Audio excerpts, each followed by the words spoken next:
dans tous les sens.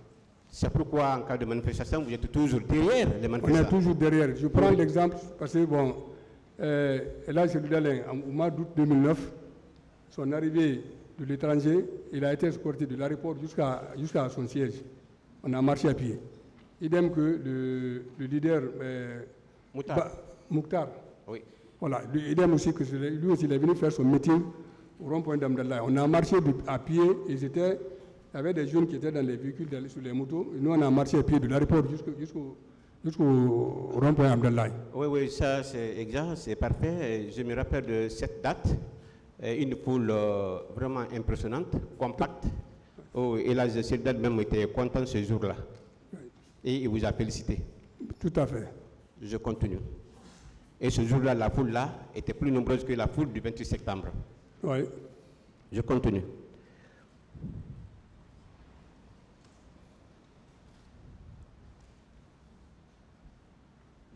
Est-ce que lors de la sensibilisation du ministre colonel Thiogoro Kamara, il a tenu des propos menaçants à l'égard des manifestants devant vous? Non, devant moi, pour la première fois qu'il est monté sur le Mamba, oui. C'était une manière de sensibiliser les gens, oui. de ne pas sortir, de rentrer. Oui. Mais en dehors de ça, quand il s'est entretenu avec l'autre côté là, il n'a jamais déplacé un mot déplacé devant moi pendant qu'il s'entretenait avec les manifestants ou les leaders. D'accord. Merci pour cette réponse.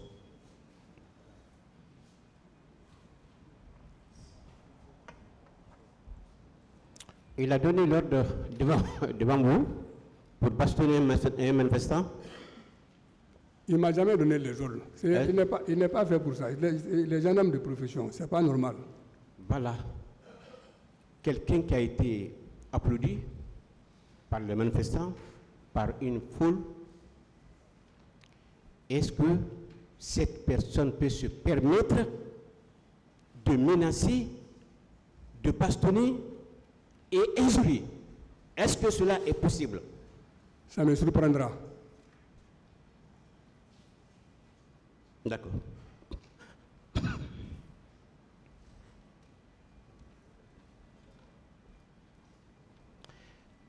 Vous avez vu une fois que le ministre Thiogoro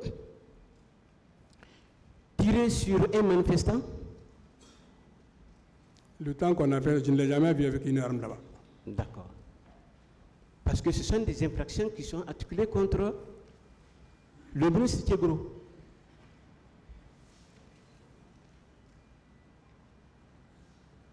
Au moment où il y avait la sensibilisation, vous avez entendu qu'on dire il faut le saccager? Je n'ai jamais entendu. Je n'ai jamais entendu ça. Vous l'avez entendu, il faut charger? Je n'ai jamais entendu ça. Cela a été dit ici par une partie civile, le nom de Moutar, pardon, c'est pas, j'oublie son nom. Il a dit, que le colonel a dit, il faut charger.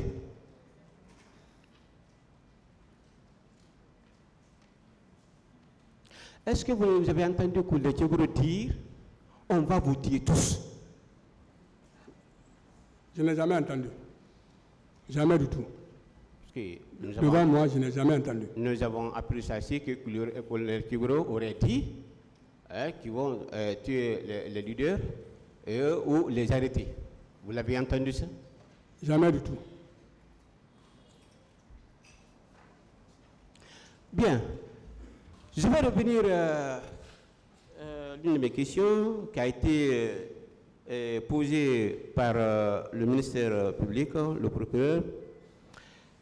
À part du garde-corps du colonel Thiogoro, à part du garde-corps du colonel Thiogoro, oui.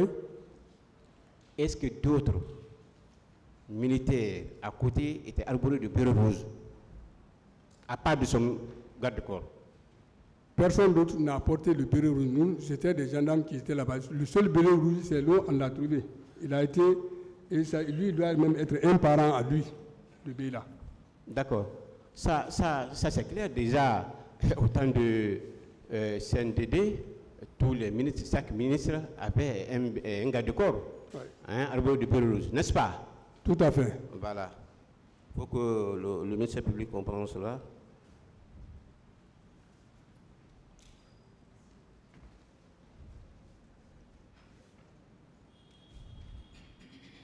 Voilà, ça c'était le premier point. Maintenant, deuxième point, nous allons venir vers Gamal. Après l'entretien du ministre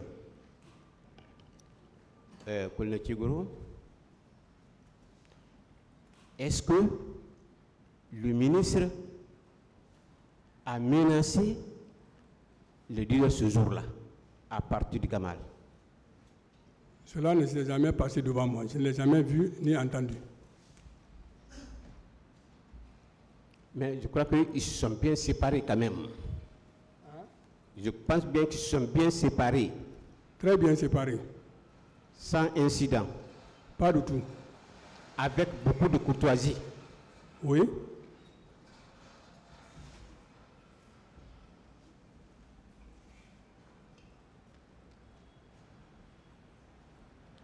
Bon, cette question aussi a été posée, c'est pourquoi j'ai fait même supprimer, parce que nous savons qui avait pris la suite de l'Angelo pour l'hôpital.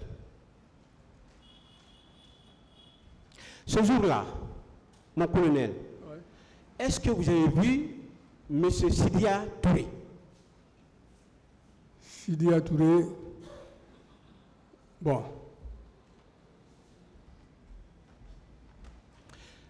Est-ce que, à partir de Gamal jusqu'au niveau de la clinique Ambroise Paré, est-ce que les leaders ont subi des tortures?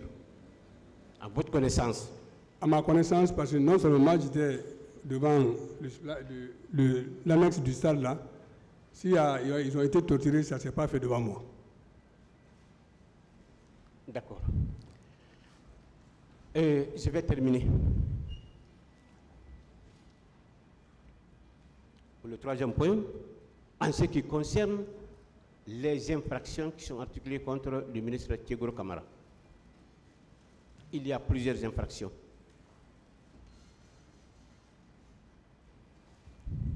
Selon l'ordonnance de renvoi,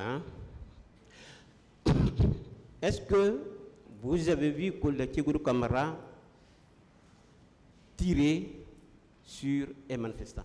Non, non. Est-ce que vous l'avez vu donner la mort à un manifestant? Non. Vous l'avez entendu menacer? Non. Est-ce que le ministre Tchigoro a torturé une fois devant vous? Ça ne s'est jamais fait devant moi, même avant ce service-là, jamais du tout. Est-ce qu'il a ordonné de séquestrer un manifestant ou un leader? Pas du tout.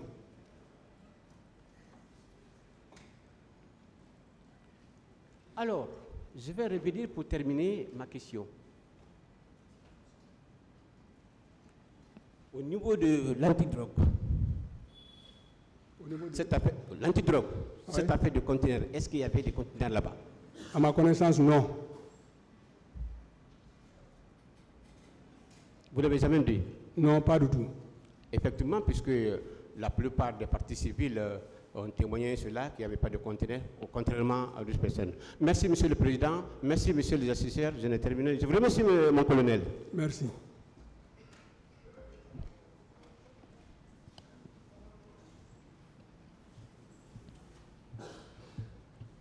Merci, Monsieur le Président. Honorables assesseurs.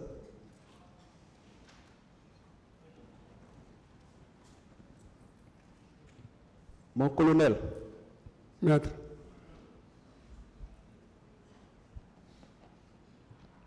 J'aimerais d'abord qu'on puisse clarifier un point.